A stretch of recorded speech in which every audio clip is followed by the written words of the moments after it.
दुनिया के बड़े बड़े जियोपॉलिटिक्स और एक्सपर्ट का मानना है कि ईरान का supreme leader ayatollah Ali Khomeini का असैसिनेशन अमेरिका के लिए एक हिस्टोरिक ब्लंडर है और अब सारी चीज हाथ से इतना निकल चुका है कि वर्ल्ड वॉर 3 ना हो जाए। It's a very dangerous situation that could become World War III. अब अगर पब्लिक प्रेशर की वजह से यूएसए इस वॉर से अगर पीछे चला जाए तो इजराइल इस वॉर को कभी कंटिन्यू नहीं कर सकता। तब जो आउटकम होगा दैट विल बी कैटास्ट्रोफिक, सिर्फ मिडिल ईस्ट के लिए नहीं पूरे वर्ल्ड के लिए। तब इजराइल न्यूक्लियर स्ट्राइक करेगा, सिर्फ ईरान पे नहीं पूरे दुनिया के कैपिटल सिटी पे। और ये चीज मैं खुद से नहीं कह रहा हूँ, ये इजराइल का न्यूक्लियर पॉलिसी है, the Samson option. According to Samson option, अगर इजराइल कोई वॉर को हारने की कगार पे आ जाए तो ये न्यूक्लियर स्ट्राइक करेगा, सिर्फ उस देश पे नहीं जिस देश से वो हार रहा है, every major city in the world, जैसे कि Delhi, Dubai, London, Moscow etcetera. मतलब इजराइल खुद को बचा नहीं पाया तो पूरे वर्ल्ड को डिस्ट्रॉय कर देगा।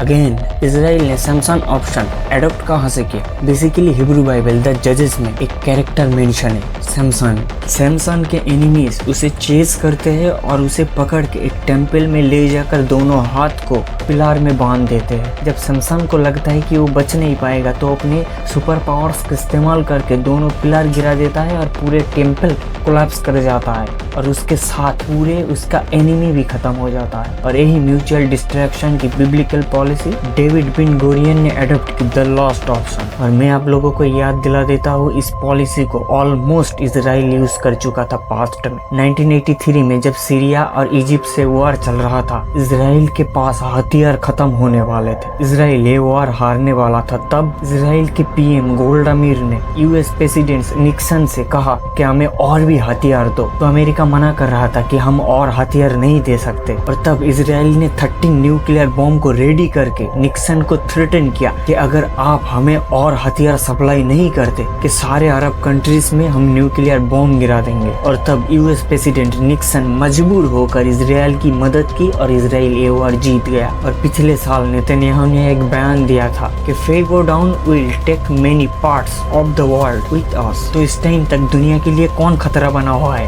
ये सोचने की बात है। सब्सक्राइब।